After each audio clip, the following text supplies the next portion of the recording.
Welcome back, travelers, to Legendary Joe. Why are you drinking that drink? I hate you. I Legendary said we were Lord. recording. I didn't say I was ready.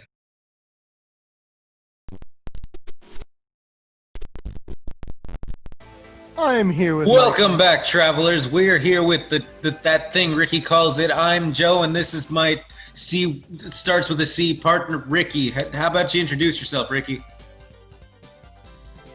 I'm going to eat your eyes. How about you go ahead and get into that lore?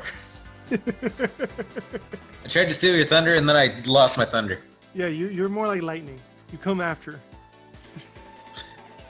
I am the thunder, you are the lightning. Also, guys, my hair is not gone. It's just here in a ponytail. It's definitely disconcerting. Just like, wasn't that guy made of hair an episode ago? So, we already talked about Halana. We talked about how she has her own thing. We'll probably see more of her when we go back to Innistrad, I'm sure. I'm hoping. Galandra. Galandra, as you can see, looks really weird for an elf. You see that? That's Groot. It looks like a Groot, but it's actually just an elf druid from the Wirewood. The Wirewood is its own forest that this elf is from. During the Phyrexian invasion, people got mussed up, as you may well imagine, right? So basically what Galandra did, is he went all over the place trying to find people that were basically refugees and was telling them, hey, look, the Wirewood is safe. Ataria was basically untouched. Because the Phyrexians didn't think Ataria was going to be an important location. So they're like, we'll just overlay over literally everything else and not have to worry about it. So while the Phyrexians overlaid Wrath onto basically the entirety of Dominaria, Otaria was basically left alone. So Gilanra went from place to place, found refugees, told them come to Otaria and you'll be safe. And they did that, and it was great. Wirewood was this guy. Everyone knew who Gilanra was, and it kind of became like a thing, like an honor to meet Gilanra when you arrived. It's a really cool little story, and I don't think that this was an actual character. I think they made them just so that they can have this ability. But I love the idea behind it. It's just really cool to me that I hope they make that a canon then. That's really cool. Yeah. I mean, obviously it's canon now, and it works great with Brindlin because of the whole mana cost of 6, like we mentioned before. But I just love it. I love that this character exists. So, what would you use this? I would use that. That's really cool. I could see it in your Slurrk deck. I could too. Depending on the density of your 6 mana cards, because you have a lot of 5 mana stuff. Yeah, like Slurrk himself. I'm pretty sure when you cast him with a commander text, he'll have a converted mana cost of 7 while being cast. It counts as that? I'm relatively sure. Okay. I'll look into it. I'll tell you later. Ich-Tekik. Look at this absolute unit. He does look really cool. Any first impressions? He's from New Phyrexia, right? He is definitely from New Phyrexia. He's to actually the place oh my gosh. I belong. Why? Okay, so New what's really Phyrexia. cool, and if you know anything about green New Phyrexia, they're all about might is right and survival of the fittest. So why is this 1/1 slumming it up in the forests of the Tang, right? He's a splicer. Splicers are always 1/1s. Their power comes from their golems. Exactly. This particular splicer is actually like a favorite of Vorinclex. And Vorinclex gives him permission. You can use whatever you want to make your golems. What he means by that is that he saw Ich-Tekik create a golem delicious and is make more. Do more. Which is why whenever an artifact is put into a graveyard, he puts a +1 counter on himself and on golems. So he is grafting bits of whatever he finds on the ground. Blurb for me, please. What? Repeat the story blurb for me, please. You froze and then everything sped up at once. Oh, I'm sorry. It was connection, I guess. Yeah, if it did that in the capture, just it'll be funny, but the repeat will help. Yeah.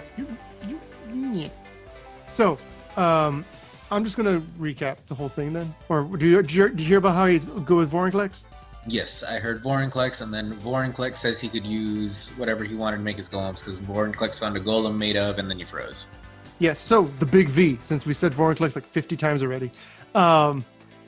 V tells Ich-Tekik that all he has to do, he can take whatever he wants from anything. So Ich-Tekik would go around picking up scraps of other Phyrexians and Mirrans and graft them onto himself and his golems.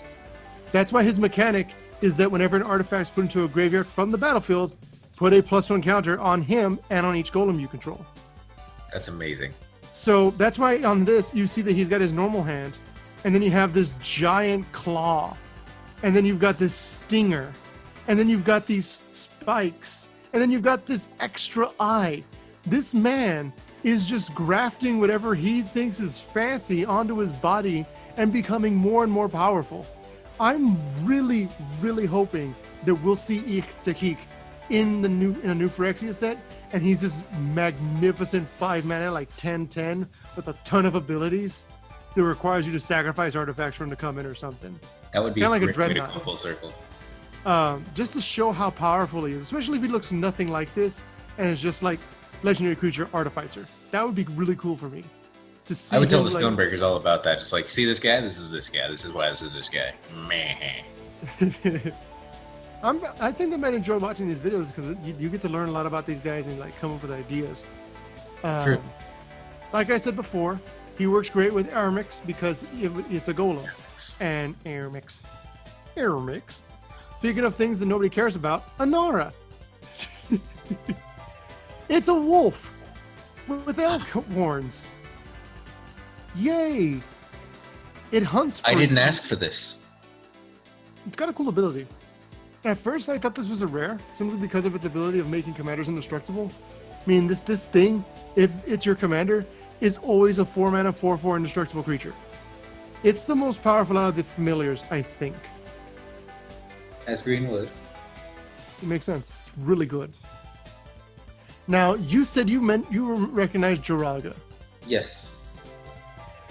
The reason you recognize Jaraga is that is the tribe that Nisa was once a part of. Okay. Now, here's the problem. This guy is trying to protect his people. He's trying to protect it from the dangers of the outside world. He's trying to protect it from anything that's different, anything that's scary, anything that's unpredictable.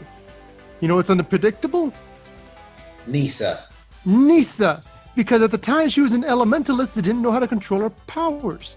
And then when she did, she was still a freak because she was communing with nature and could talk to plants. Like at the time, she was an elementalist who couldn't control her powers. After that, she was an elementalist who could control her powers. Which is even worse. So Numa's Really like, hey, girl, you want to die or you want to leave? And so they get rid of her, and then her spark ignites and all this other stuff happens to Nisa. But Numa was the one who made the call. Numa's the reason that Nisa was kicked out of her tribe. Wow.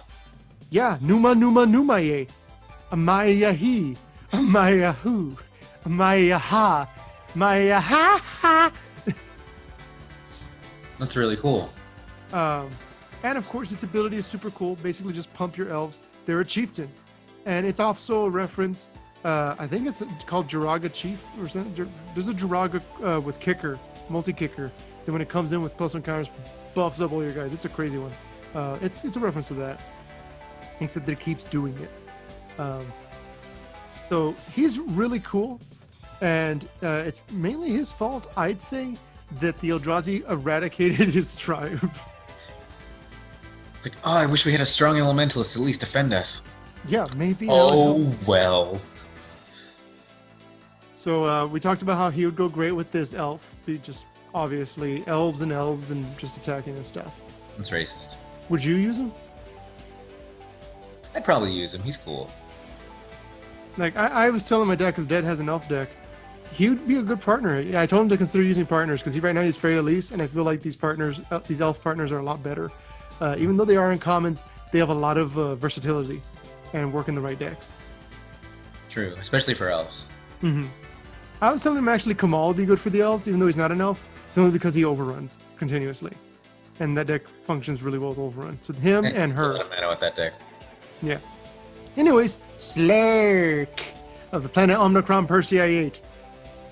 You got a legendary ooze? I know! I'm so excited! But it's unfortunate because he's really bad. So here's the thing. We already have some legendary ooze like Mimoplasm and there's another ooze that I can't remember. I can't remember the other ooze. Experiment Crush. And I think there's another one. But the point is Slurrk. So Slurrk is basically just an ooze. Okay. It's eaten a ton of things to the point where it's less ooze than it is corpse. That's its whole storyline. Is that the top part gets harder and harder, and it gets bigger and bigger, and just eats and eats and eats. So that's why for 6 mana you get a 5/5, and whenever it or another creature dies, basically everything with a +1 counter gets an additional +1 counter. So it's just continuously growing and growing and growing. And even if it itself dies, things around it still continue to grow because the things inside of it are like some of them are still alive. So it eats everything. It's the blob. It's the perfect personification of the blob. I like it. Beware of the blob. Kadama of the East Tree. Another thing for Kamigawa. The East Tree is a kami, and there was a thing called the Kami War. The monks that worshipped the Kodama of the East Tree were like, Kodama of the East Tree, tell us your wisdom. And it would do its thing, and they would like go to its like pods and stuff. And then suddenly, they didn't even realize that there were these pods growing everywhere. The Kami War starts, and they're like, Kodama of the East Tree, lend us your wisdom. And it's like, and all the people start dying. And they're like, Kodama of the East Tree, what are you doing? And they're like, bleh. And then everyone's dying. The Kami War's going on. And now they just kind of like, okay, Kadama of the East Tree, we're monks. We like you. We're not going to do anything to you. And they're just worried that one day, the Kadama of the East Tree will once again kill them all. It's really dumb. It's really funny. And with all the rumors of there being a cyberpunk Kamigawa set in the near future, I'm really looking forward to how the Kami interact, especially because we have a north, south, and now east tree Kadama, and I'm wondering how the west tree Kadama is going to look. He's got a really cool ability. Cyberpunk Kamigawa? Oh yeah, that's a thing that is in like it's been rumored. It's very, very quiet, unreliable rumors, but I'm really hoping it's true. Are the samurais going to be Jedis? Like I'm thinking Ghost in the Shell kind of deal. I Like guess. a Ghost in the Shell, spirit-based mechanics, maybe some mechs, like kaiju, not kaiju. What is it? Evangelion. Evangelion would be great because it's like spirits inside of the machines kind of deal. Yeah. Semi-organic, and then having the spirits be the things they fight, like a second Kami War kind of deal. It's cool. Or like Korra, like a Korra deal. That's steampunk, though. That is steampunk, which is done in Kaladesh, but with the Japanese mythology has a ton of stuff to it. I'm just afraid they're gonna go hard into it. I'm just scared they're gonna go into the anime, manga thing too hard and forget about all the yokai that they had before. Yokai Watch is an anime. Some guy could come up with a watch and reveal them all. Or it could be Grim. That was Green. Green was a bit faster because, first off, all the partners had already matched up with them. So there was nothing really for them to talk about for that. Some of them had already had their stories talked about, so that didn't really matter. Others are a wolf, so or a slime, so it didn't take much time. So thank you guys. Take it away. Now we're ending the session. It was a really good one. Ricky, get some sleep. You guys, if you're watching this late at night, get some sleep. If you're watching this when you wake up, have a good day. And subscribe to our videos so you can catch the next one either in 2 days or it's an opening tomorrow if I'm doing that at the time. I'm really excited for Fat Pikachu. Ricky's not excited for Fat Pikachu. He doesn't like Fat Pikachu. I'm not as excited because I've been Fat Pikachu doesn't like him. I don't Amazing rares!